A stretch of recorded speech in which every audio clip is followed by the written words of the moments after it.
Triệu Lệ Dĩnh nói, tôi đã sai giữa chọn bạn đời để kết hôn khác với chọn bạn đời vì bị họ thu hút. Tình yêu và hôn nhân, hai khái niệm tưởng như gắn bó mật thiết với nhau, nhưng thực chất lại có những khoảng cách vô hình vô cùng lớn. Khi còn trẻ, chúng ta dễ bị thu hút bởi một ánh mắt, một nụ cười, một cảm xúc mãnh liệt. Nhưng khi bước vào cuộc sống hôn nhân, những cảm xúc ấy nhiều khi không đủ để duy trì một mối quan hệ bền vững. Có những người, khi nhìn lại quá khứ, họ chỉ có thể thốt lên một câu ngắn gọn nhưng đầy nuối tiếc. Tôi đã sai, giữa chọn bạn đời để kết hôn và chọn bạn đời vì bị họ thu hút là hai điều hoàn toàn khác nhau. Khi yêu, chúng ta thường rung động vì những điều rất nhỏ, một cách nói chuyện nhẹ nhàng, một ánh mắt ấm áp, hay chỉ đơn giản là một sự đồng điệu về tâm hồn trong một khoảnh khắc nào đó. Những cảm xúc ấy thật đẹp, mạnh mẽ và khiến con tim đập nhanh hơn bao giờ hết. Nhưng hôn nhân không phải là một bản nhạc chỉ có những đoạn cao trào. Nó là một bản hòa tấu dài, có lúc dịu dàng, có lúc trắc trở, có lúc im lặng đến nghẹt thở. Khi chọn người để kết hôn, chúng ta cần nhiều hơn những cảm xúc bùng nổ. Chúng ta cần sự tin tưởng, sự tôn trọng, khả năng chia sẻ trách nhiệm và cùng nhau đối mặt với áp lực cuộc sống. Nhiều người chỉ chọn bạn đời vì bị thu hút lúc đầu mà không nhận ra rằng sự thu hút rồi cũng sẽ phai nhạt theo thời gian, nhưng những mâu thuẫn trong quan điểm sống, cách ứng xử, cách đối diện với khó khăn mới là thứ sẽ tồn tại lâu dài. Một người có thể khiến bạn say đắm vì ngoại hình, khí chất hay sự lãng mạn của họ, nhưng sau khi kết hôn, điều bạn cần không còn là những buổi hẹn hò lung linh nữa, mà là sự đồng hành thực tế. Người bạn đời lý tưởng không chỉ khiến bạn rung động mà còn phải là người bạn có thể trò chuyện, chia sẻ và cùng nhau giải quyết vấn đề. Khi cuộc sống không còn toàn màu hồng, bạn sẽ nhận ra rằng nếu hai người không thật sự hiểu nhau, không đủ bao dung cho những khác biệt thì sự thu hút ban đầu chỉ giống như một ngọn lửa nhỏ, rực cháy rất nhanh nhưng cũng tàn lụi rất sớm. Một cuộc hôn nhân bền vững đòi hỏi cả hai phải có sự thấu hiểu sâu sắc, cùng nhau học cách lắng nghe và đồng cảm. Nhiều người khi kết hôn vì cảm xúc ban đầu thường nghĩ rằng chỉ cần có tình yêu là đủ. Nhưng thực tế, tình yêu chỉ là khởi đầu của một hành trình đầy thử thách. Hôn nhân là nơi hai người phải học cách chung sống, dung hòa, chia sẻ trách nhiệm và cùng nhau trưởng thành. Nếu người bạn chọn chỉ khiến bạn cảm thấy thích chứ không phải người có thể cùng bạn bước qua những giai đoạn khó khăn, bạn sẽ sớm cảm thấy hụt hẫng. Bởi khi tình cảm không còn sôi nổi như thuở ban đầu, nếu không có sự gắn bó về tâm hồn, sự đồng điệu về giá trị sống, hôn nhân sẽ trở nên nặng nề và dễ rạn nứt. Có một sự thật nhiều người phải học bằng chính trải nghiệm đau đớn của mình. Người khiến bạn say đắm chưa chắc đã là người có thể mang lại hạnh phúc lâu dài.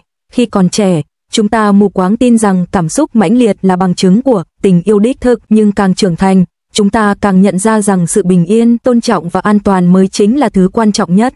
Chọn bạn đời để kết hôn không chỉ là chọn người mình yêu, mà còn là chọn một người đồng hành đáng tin cậy, chọn một mái nhà bình yên, chọn một tương lai có thể cùng nhau xây dựng. Còn chọn bạn đời vì bị thu hút, rất dễ biến hôn nhân thành một cuộc phiêu lưu đầy mạo hiểm, và cái giá phải trả đôi khi là những vết thương sâu không thể chữa lành ngay được. Yêu một người là một chuyện, sống cả đời với họ lại là một chuyện khác. Trong hôn nhân, bạn không chỉ yêu mà còn phải lựa chọn tha thứ, lựa chọn bao dung, lựa chọn cùng nhau tiến về phía trước dù có lúc rất mệt mỏi. Khi bạn chọn người để kết hôn, bạn cần suy nghĩ kỹ về khả năng đồng hành lâu dài, về những giá trị chung, về cách hai người đối diện với xung đột.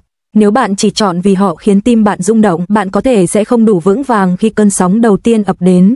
Có những người chỉ thực sự hiểu được điều này sau khi đã trải qua một cuộc hôn nhân tan vỡ.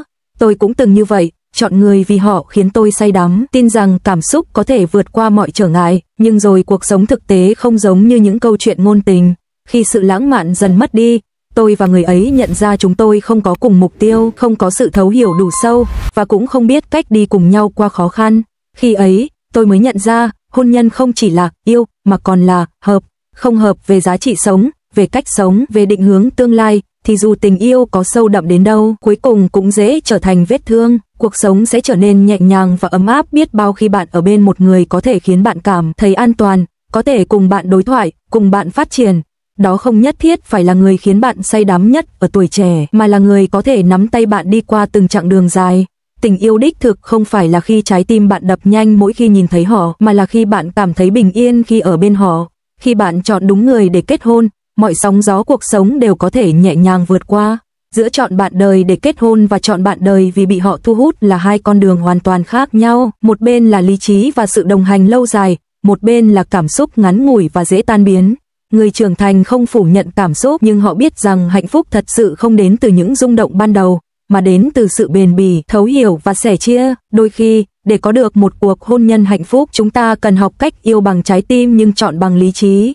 Vì cảm xúc có thể lụi tàn, nhưng sự đồng hành bền vững mới là điều giúp tình yêu vượt qua năm tháng. Lời khuyên của Triệu Lệ Dĩnh khi chọn bạn đời. Trong giới giải trí Hoa ngữ, cô không chỉ được biết đến là một nữ diễn viên tài năng mà còn là người phụ nữ mạnh mẽ, tự lập và có tư duy rất rõ ràng về tình yêu hôn nhân.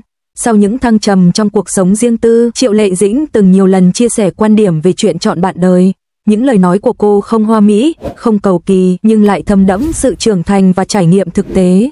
Triệu Lệ Dĩnh từng chia sẻ trong một buổi phỏng vấn rằng cảm xúc rung động chỉ là khoảnh khắc, còn bình yên mới là cả một đời. Theo cô, một người bạn đời phù hợp không phải là người làm bạn cảm thấy như đang sống trong phim ngôn tình mỗi ngày, mà là người bạn có thể tin tưởng, dựa vào và cảm thấy an toàn khi ở bên cạnh. Khi yêu, sự rung động là điều tự nhiên, nhưng khi bước vào hôn nhân, cái bạn cần là một vòng tay đủ ấm áp để có thể trở về mỗi ngày sau những áp lực cuộc sống, là một người hiểu và tôn trọng bạn hơn là khiến tim bạn loạn nhịp mỗi phút giây. Là một người phụ nữ tự lập, Triệu Lệ Dĩnh từng nhiều lần khẳng định rằng phụ nữ trước hết phải có sự nghiệp và cuộc sống riêng, sau đó mới tính đến chuyện hôn nhân.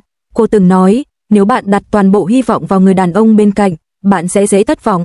Nhưng nếu bạn có cuộc sống của riêng mình, hôn nhân chỉ là phần cộng thêm, không phải là tất cả. Lời khuyên này thực tế và mạnh mẽ. Khi phụ nữ có sự độc lập về tinh thần và tài chính, họ sẽ có quyền lựa chọn, không bị ràng buộc hay phải chấp nhận những điều không xứng đáng chỉ vì sợ cô đơn. Tình yêu khi đó sẽ là một sự đồng hành tự nguyện, chứ không phải sự lệ thuộc. Triệu Lệ Dĩnh rất coi trọng sự tương đồng trong giá trị sống và cách nhìn nhận cuộc đời. Với cô, tình yêu không thể duy trì chỉ bằng cảm xúc mà còn phải có sự đồng thuận về những điều căn bản, niềm tin, gia đình, sự nghiệp và cách sống. Cô từng chia sẻ rằng, nếu hai người có lối sống quá khác biệt, sớm muộn gì cũng sẽ mâu thuẫn. Tình yêu không thể cứu vãn mọi thứ, nhưng nếu hai người cùng hướng về một tương lai, mọi khó khăn sẽ dễ dàng vượt qua hơn. Chọn bạn đời không chỉ là chọn một người để yêu, mà còn là chọn một người có thể cùng bạn xây dựng cuộc sống, cùng bạn trưởng thành. Là người nổi tiếng, Triệu Lệ Dĩnh hiểu rõ ánh hào quang ban đầu có thể khiến mọi thứ trở nên lung linh hơn thực tế. Cô luôn nhấn mạnh rằng, khi chọn bạn đời, đừng chỉ nhìn vào bề ngoài hay những hành động ngọt ngào ban đầu. Hãy nhìn vào cách người ấy cư xử trong những lúc khó khăn, cách họ tôn trọng bạn và cách họ đối xử với người xung quanh. Cô từng nói một câu rất sâu sắc, một người thực sự tốt không phải chỉ tốt với bạn khi họ yêu bạn, mà là họ có phẩm chất tốt ngay cả khi cuộc sống không dễ dàng. Chính vì vậy, cô khuyên các cô gái trẻ nên kiên nhẫn, đừng vội vàng bước vào hôn nhân chỉ vì cảm xúc nhất thời. Triệu Lệ Dĩnh từng nhấn mạnh rằng, không nên xem hôn nhân là mục tiêu hay cứu cánh cuộc đời.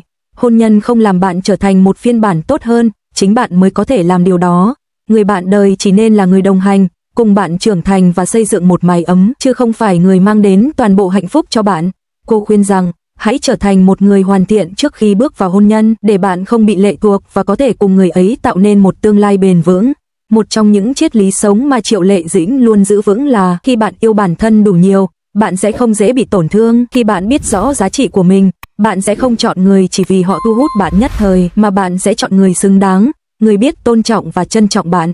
Khi một người phụ nữ hạnh phúc, tự tin và mạnh mẽ, họ sẽ có khả năng xây dựng một mối quan hệ lành mạnh thay vì sống trong một mối quan hệ khiến bản thân phải đánh mất chính mình. Quan điểm của Triệu Lệ Dĩnh không phải những lời nói sáo rỗng, mà là kết tinh của trải nghiệm cá nhân sau nhiều biến cố. Cô từng đi qua những giai đoạn rực rỡ nhất của tình yêu, cũng từng chịu những tổn thương sâu sắc, nhưng chính những điều đó khiến cô trưởng thành và có cái nhìn rõ ràng, chín chắn hơn về hôn nhân. Lời khuyên của cô gửi đến những người trẻ đang đứng trước ngưỡng cửa của tình yêu và hôn nhân chính là, đừng để cảm xúc nhất thời che mờ lý trí, đừng chọn người khiến bạn say đắm, hãy chọn người khiến bạn bình yên. Đừng đánh mất bản thân để đổi lấy một mối quan hệ. Hôn nhân là hành trình dài, người bạn chọn sẽ ảnh hưởng đến cuộc sống của bạn suốt nhiều năm sau đó.